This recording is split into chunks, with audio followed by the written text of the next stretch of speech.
Hi guys, good morning. So today is day 8 and welcome back to my channel. तो आज सुबह सुबह बुग्गू पूरे घर पे खिलाड़ा पा दिया मेरे सासू माँ के अलमारी से सब कुछ निकाल कर। बहुत मुश्किल से दिलप्रीत को संभाला। पहले पहले जब हम यहाँ पे आए थे तो दिलप्रीत बहुत डरता था, बट आजकल ये इतना ज़्यादा परेशान करता है कि मैं क्या बोलूँ। एंड अभी तक मैंने घर सफाई नहीं किया है। मॉर्निंग आज मैं बहुत ही ज़्यादा लेट उठी थी। आज सुबह ना मेरी सासू माँ ने पराठा बनाए थे एंड उसके साथ 3 तरीके की सब्जियां थे एंड सारे सब्जियां इतना ज़्यादा टेस्टी बना था एंड उसके साथ दही भी था। हम ना यहाँ पे हर रोज़ लस्सी पीते हैं। लस्सी पीते पीते मुझे थोड़ा सा ठंड भी लग गया था, बट स्टिल मैं लस्सी पीना छोड़ा नहीं। एंड उसके साथ थोड़ा सा सैलड भी मैंने काटा था। आज का लंच लाइक इतना ज़्यादा अच्छा हुआ। लंच में इसीलिए बोल रही हूँ क्योंकि आज इतना ज़्यादा लेट उठे थे कि ब्रेकफास्ट करने का टाइम ही नहीं मिला, तो एक ही बार में हमने लंच कर लिए थे। जिस दिन मैं ये वीडियो शूट कर रही थी उस दिन धनतेरस था, तो हमको जाना था कुछ शॉपिंग करने के लिए, क्योंकि हर साल हम धनतेरस में कुछ ना कुछ खरीदते ही है। तो इस साल भी हमको कुछ लेना था, तो स्पेशल प्लान था। तो उससे पहले ना दोपहर को इतना ज़्यादा धूप था, तो इसलिए हमने सोचा कि प्लान को पोस्टपोन करते हैं एंड शाम के टाइम हम निकलेंगे। तो इस टाइम पे ना मैं अपने सासू माँ को हेल्प कर रही थी। मेरी सासू माँ मेरी सूट सिल रही थी एंड मैं जितने भी सूट पहनती हूँ सारे के सारे मेरे सासू माँ के सिले हुए हैं। ये वाला सूट जो आप लोग देख रहे हो ये मैंने स्पेशल दिवाली में पहनने के लिए लिया है एंड जिस दिन मैं इस वीडियो को एडिट कर रही हूँ वो दिवाली के एक दिन पहले, तो इसलिए आप लोगों को बाजी का आवाज़ भी मिलेगा एडिट के टाइम। बहुत ज़्यादा मेरे चारों तरफ जो है पटाखा फूट रहे हैं, उसके बीच में ही मैं एडिटिंग कर रही हूँ एंड वॉइस ओवर दे रही हूँ। तो मेरी सासू माँ ना बहुत अच्छे सूट सिलती हैं एंड वो प्रोफेशनल टेलर है। तो मैंने अपने सासू माँ को बोली थी कि एकदम प्रॉपर जो पंजाबी सूट होते हैं वो मेरे सिल देना, क्योंकि मुझे पर्सनली पंजाबी सूट पहनना बहुत ज़्यादा पसंद है।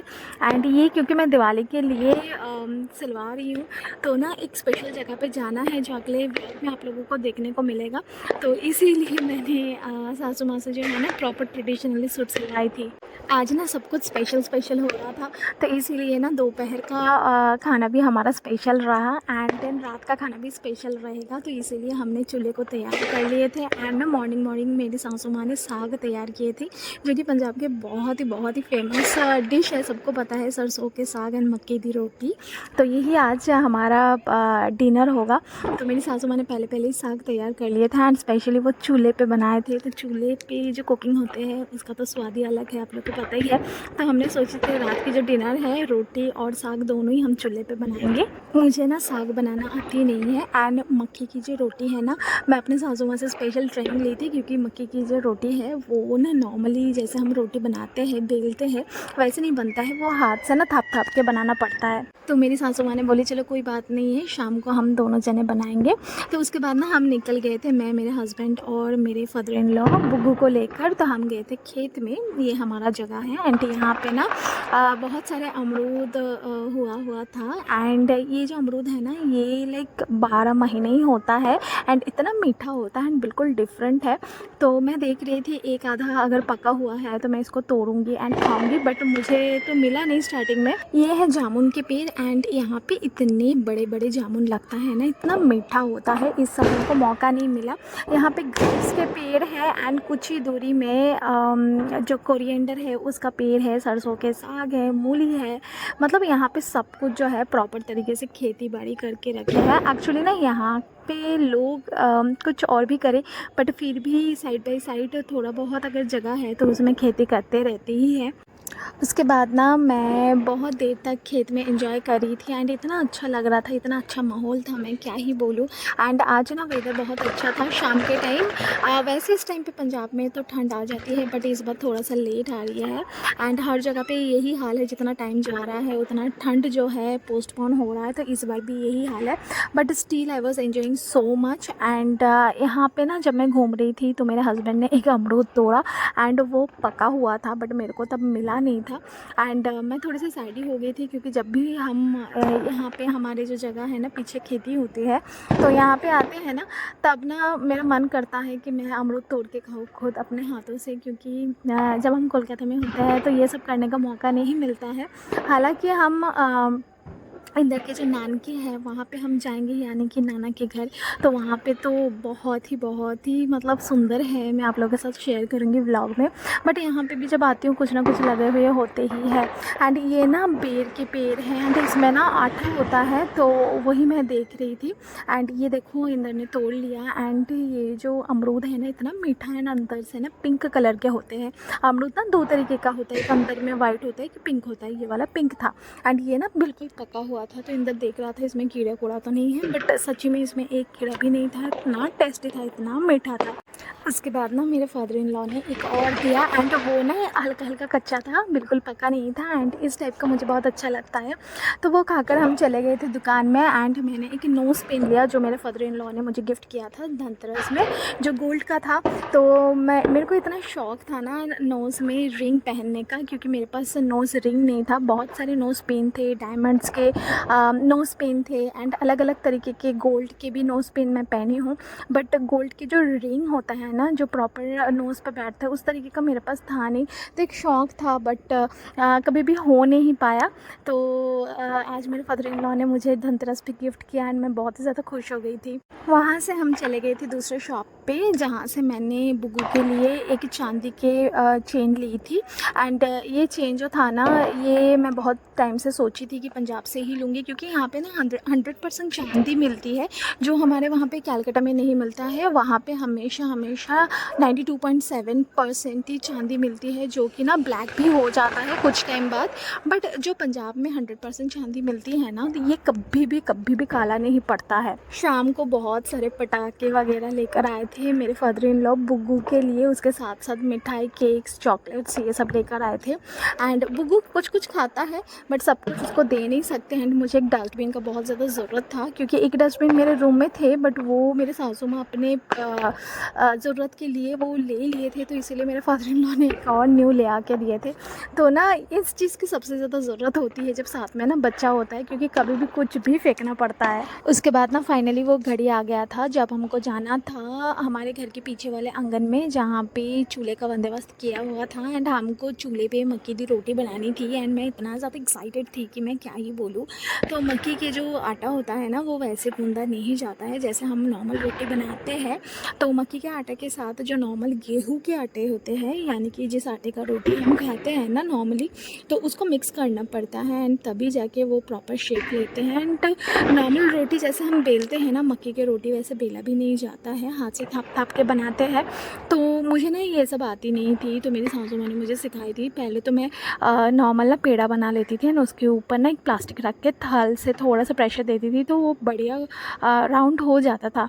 बट फिर मैंने सोचा कि नॉर्मल ट्रेडिशनली जैसे लोग बनाते हैं ना, वैसे मैं बना के देखूँ। ये जो रोटी है ना, इसको ना हाथ में पानी ले लेकर फिर थप के बनाना पड़ता है। तो मेरी सासू माँ ना बहुत ही ज़्यादा अच्छी बनाती है मक्की की रोटी। एंड ये ना थोड़ा सा भारी होता है, ज़्यादा खाया भी नहीं जाता है, बट सच्ची में सॉफ्ट होती है। जिनको मक्की की रोटी बनाना आती है, उनके हाथ का रोटी अगर आप लोग कभी खाओगे तो आपको पता चलेगा कि बहुत ही सॉफ्ट होते हैं। बट जिनको बनाना नहीं आती है, उनका जो मक्की के रोटी होते हैं वो थोड़ा हार्ड हो जाता है, जो मुझे बिल्कुल पसंद नहीं है। क्योंकि साग के साथ जो मक्की की रोटी होता है, साथ में देसी घी होते हैं ना, और कुछ भी कोई भी चीज़ की ज़रूरत नहीं होती है। तो स्टार्टिंग में ना मैं जिस दिन खाई थी, मेरे को सच्ची में इतना अच्छा लगा था। एंड जो हम रेस्टोरेंट में खाते हैं ना नॉर्मली, हर जगह पे सरसों का साग एंड मक्की की रोटी मिल जाती है। हमारे वहाँ पे कोलकाता में भी मिलती है, मैंने वहाँ भी खाई है, पर ये वाली स्वाद नहीं होती जो ट्रेडिशनली पंजाबी फैमिलीज़ में बनते हैं। जो मेरे हस्बैंड के नानके हैं ना, वहाँ पे भी कभी चूल्हे पे ऐसे ही बनाते हैं। पूरे ना गाँव वाले एक साथ बैठ के ऐसे चूल्हे पे रोटी बनाते हैं, सारे इकट्ठे बैठते हैं मंजा डाल के, एंड ना साथ के साथ खाते हैं गरम गरम। क्योंकि ना पंजाब में ठंडा रोटी कोई खाते नहीं है, सबको गरम गरम रोटी पसंद है। चूल्हे पे बनाना इतना आसान नहीं है, चूल्हे पे बनाने के लिए स्पेशल ट्रेनिंग की ज़रूरत है। मैं 1-2 बार ट्राई की थी पहले, तो इसीलिए मेरे लिए इतना ज़्यादा डिफ़िकल्ट नहीं रहा। और मेरी सासू माँ मेरे साथ होती है जब भी मैं चूल्हे पे बनाती हूँ, क्योंकि उनको पता है कि मैं इतनी एक्सपीरियंस्ड नहीं हूँ। बट मेरी सासू माँ चूल्हे पे कोई भी खाना बना सकते हैं, इतना अच्छे से बनाती है। मतलब मैं हर बारी जब मैं देखती हूँ सासू माँ को, मैं कुछ ना कुछ सीखती ही रहती हूँ उनसे। एंड पंजाब में जो लेडीज़ होते हैं वो इतना ही टैलेंटेड होता है कि लड़के भी इतना टैलेंटेड नहीं होता है। एंड जब जब भी मैं पंजाब में आती हूँ, अपने सासू माँ के साथ रहती हूँ ना, मैं न्यू न्यू चीज़ें सीखती हूँ उनसे। लाइक इतना क्रिएटिव होते हैं यहाँ के लड़कियाँ। बुग्गू बारी बारी आ रहा था एंड वो ना डिस्टर्ब भी कर रहा था बहुत ज़्यादा, तो इसको भी अच्छा लग रहा था कि थोड़ा सा डिफरेंट चीज़ें देखने को मज़ा आता है बच्चों को। तो ये ना बारी बारी ऊपर चढ़ चढ़ के देख रहा था कि दादी जी क्या बना रही है, दादी जी क्या बना रही है। तो उसके बाद जो है ना हम उसको बोल रहे थे कि नहीं जाना बच्चे, उधर आ गए हैं, लग जाएगा। बट ये इतना ज़्यादा एक्साइटेड था ना, इतना जंपिंग कर रहा था, हंस रहा था, खेल रहा था, कूद रहा था कि मैं क्या बोलूँ। तो ना मैं बैठे बैठे बहुत ज़्यादा बोर हो रही थी, तो मैंने अपने सासू माँ को बोली कि आप हट जाओ, मैं बैठ के बनानी है।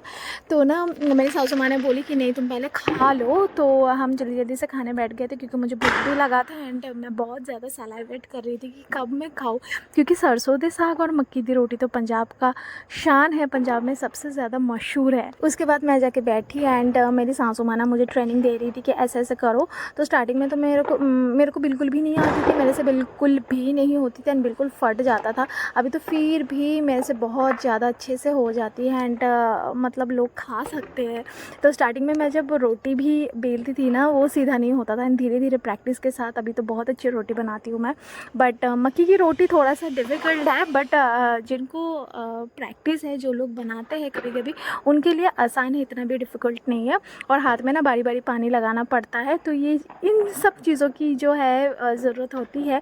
तो दिमाग में ये सब रख के फिर ही जो है मक्की की रोटी बनाना पड़ता है। एंड ये ना थोड़ा सा जो है ये ज़्यादा लाइक सेकना पड़ता है, तब जाके इसका टेस्ट जो है वो निखार के बाहर आता है। एंड फाइनली हमने खाए थे, उसका वीडियो मैंने नहीं किया, बट मैं आप लोगों के साथ शेयर कर रही हूँ। इतना ज़्यादा टेस्टी बना था। हाँ, साग में थोड़ा सा नमक कम था जो हमने बाद में ऐड किए थे, बट ओवरऑल सारी चीज़ों का टेस्ट इतना अच्छा था कि सच्ची में मतलब दिन बन गया। थैंक यू सो मच इतनी देर से हमारे वीडियो देखने के लिए, कमेंट्स करने के लिए, इनकरेज करने के लिए। और आज का वीडियो जो मैंने एडिट किया है इसमें बहुत सारे पटाखा के साउंड है, क्योंकि दिवाली के एक दिन पहले मैं इस वीडियो को एडिट कर रही थी। तो पटाखा के साउंड के साथ ही जो है आप लोग इस वीडियो का एंजॉय करना। डेफिनेटली कमेंट सेक्शन में बताना कि आप लोगों को कैसा लग रहा है पंजाब टूर हमारा। Take care everyone, bye, see you in next vlog.